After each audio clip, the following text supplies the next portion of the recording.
je vous retrouve pour une nouvelle chronique lecture. Je viens là il y a, allez, 3 minutes, sans mentir, de terminer Elisa et ses monstres de Francesca Zappia de chez Robert Laffont. Oui, c'est bien ça, dans la collection R. Voilà, je l'ai terminé. J'étais très impatiente de le lire. Il était dans ma wishlist, mon chéri me l'a offert. Il fait 400 pages en gros. La couverture est magnifique, je vais essayer de vous la montrer de plus près. Voilà.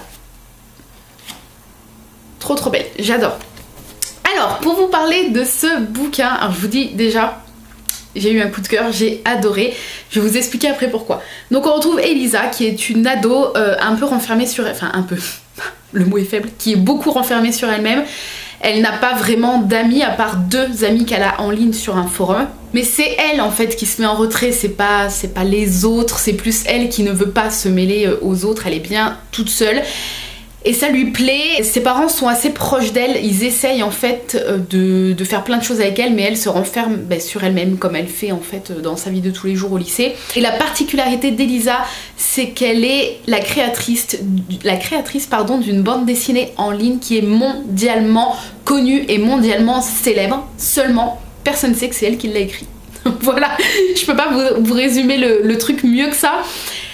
Voilà, elle est connue parce qu'ils ont un forum avec cette bande dessinée qui est mondialement connue, il y a une boutique en ligne avec des produits dérivés, etc. Elisa est tellement mondialement connue que ses produits dérivés s'arrachent. Elle a un compte en banque qu'elle gère, qu'elle a ouvert un peu en cachette de ses parents, si je dis pas de bêtises, où il y a on nous fait comprendre qu'il y a énormément d'argent, que son avenir est assuré. Ses parents savent qu'elle dessine cette bande dessinée qui s'appelle La Mère Infernale.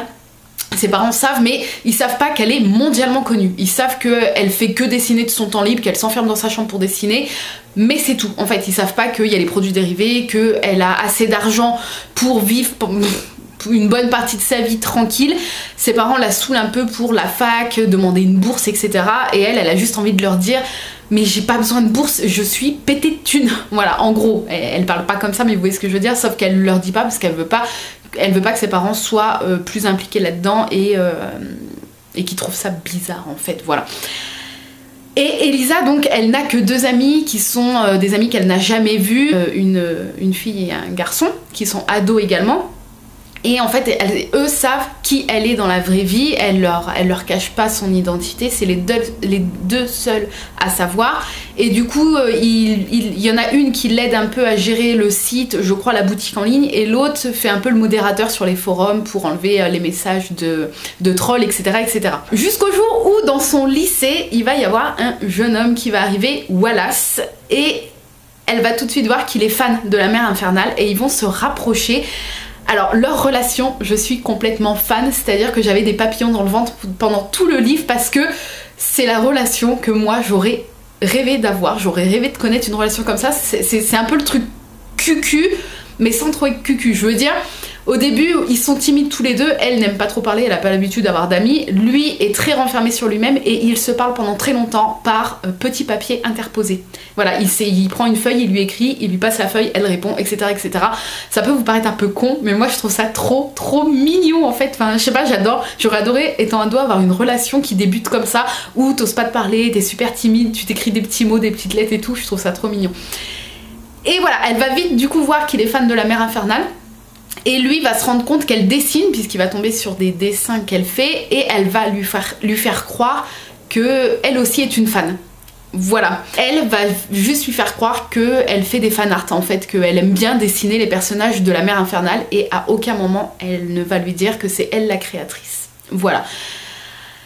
Et puis voilà, leurs relations vont continuer, et vous vous doutez bien qu'un jour, Wallace va la prendre, mais alors, parce que c'est un peu le but du truc, quoi.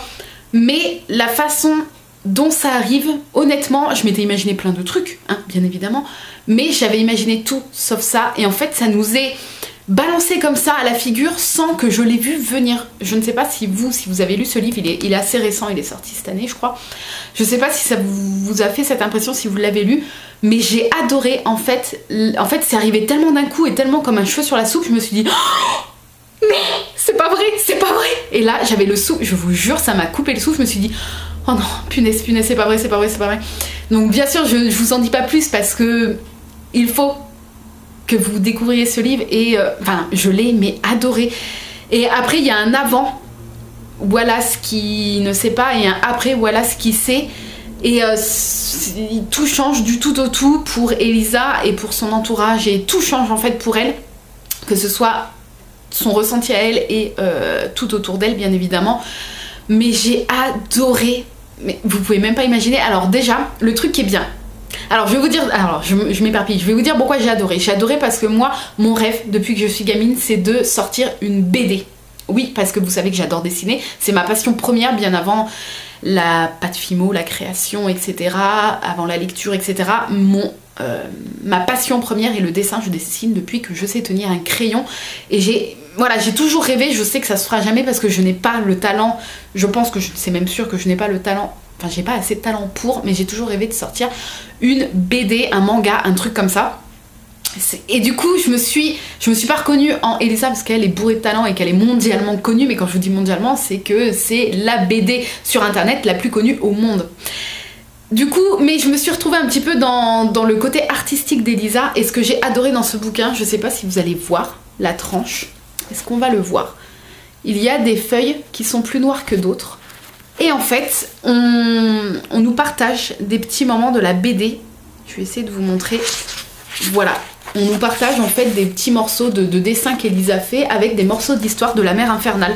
Mais un peu partout, voilà, il y a des illustrations un petit peu partout dans ce bouquin. Et ça entrecoupe un petit peu le livre. Et j'ai adoré en fait en apprendre plus également sur la BD qui fait qu'Elisa est mondialement connue. Je trouve ça super cool d'avoir inséré ces dessins et ces petits bouts d'histoire de la mer infernale. J'ai adoré. Et ce que j'ai beaucoup aimé aussi, c'est que étant donné que ces deux seuls amis sont des amis en ligne, et il y a également quand ils se parlent en fait, leurs conversations sur les forums sont retranscrites comme si on assistait à je vais essayer de vous montrer, à une conversation SMS. Là vous voyez les pseudos de chaque personnage et leurs conversations quand ils se parlent en ligne, quand Elisa parle à ses deux autres amis. Ce bouquin est une pépite. J'adore la plume de Francesca Zappia, si bien que je vais mettre sur ma wishlist son premier roman, Je t'ai rêvé, voilà, écrit et illustré par elle-même, donc les dessins et l'écriture bien évidemment. Et je pense que c'est même sûr, je vais le mettre sur ma wishlist. Et du coup, oui, je lirai son roman Je t'ai rêvé parce que j'ai adoré sa plume, c'est fluide, c'est touchant, enfin j'ai adoré. Je me suis beaucoup attachée à Elisa et à Wallace aussi parce que son petit côté, il a un physique, il est décrit comme un physique baraqué, costaud et tout, mais à l'intérieur c'est un petit timide, un petit chamallow, et il est tellement respectueux, tellement doux. Et quand je lisais le bouquin, à plusieurs moments j'ai eu des papillons dans le ventre, je retenais mon souffle, enfin je faisais pas exprès, mais je veux dire j'ai vraiment vécu leur relation, le stress par rapport au fait qu'elle cache son identité à Wallace et puis à tout le monde. J'ai adoré ce bouquin. Si vous aimez un peu ces petites histoires jeunesse avec une histoire d'amour, mais c'est pas cucu, je vous disais cucu au début, mais cucu dans le sens mignon, mais c'est pas cucu genre ouais ça déborde, ça dégueule d'amour. Non, c'est pas ça du tout, justement c'est tout dans la retenue, et c'est ce que j'ai aimé dans leur relation. Et voilà, on a ce stress de est-ce que Elisa va se faire griller ou pas. Enfin, cette histoire est géniale. Elisa, le fait qu'elle soit très renfermée sur elle-même, très timide, j'ai adoré également. Enfin bref, je vous conseille Elisa et ses monstres. Je ne sais pas s'il y aura une suite. Je crois, j'ai entendu dire qu'il y aura peut-être une suite, je ne sais pas. Si jamais vous avez des infos là-dessus, dites-moi. Je vais essayer de me renseigner entre temps avant de poster cette vidéo. Après, la fin se termine pas trop sur un suspense, pas sur un suspense même, mais j'aimerais trop retrouver ces personnages en fait. Je suis déjà en manque, je l'ai fini, ouais, il y a 10 minutes, le temps de filmer là, mais je suis déjà en manque en fait de ces petits personnages là, de leur tempérament. Enfin, c'est vraiment, je crois que j'ai eu un coup de cœur parce que je pense que je vais y penser pendant encore longtemps à cette histoire, et quand c'est comme ça, souvent, c'est que c'est le coup de cœur. Je vous le conseille, franchement je vous le conseille si vous voulez passer un bon moment. J'avais pas envie de le finir, je vous jure, je dégustais jusqu'au dernier chapitre, jusqu'à la dernière page. Je voulais pas finir, mais je voulais en même temps savoir la fin. voilà, une lecture doudou, une lecture trop mignonne. Et j'ai adoré sans que ce soit forcément gamin. Vous voyez ce que je veux dire? C'est de la lecture jeunesse, mais de la belle lecture. Et même à presque 30 ans, je suis fan. J'ai adoré cette histoire. Je vous la conseille bien évidemment à 10 000%. Voilà. Sur ce, je vous laisse. N'hésitez pas à me dire si ça vous a tenté, si vous l'avez lu, ce que vous en avez pensé. Et si vous comptez craquer, ben dites-le moi. Et puis revenez me dire, revenez me laisser un petit commentaire après la lecture de ce roman pour me dire ce que vous en avez pensé. Sur ce, je vous laisse. Je vous souhaite de très bonnes lectures et je vous dis à très très vite. Bye bye.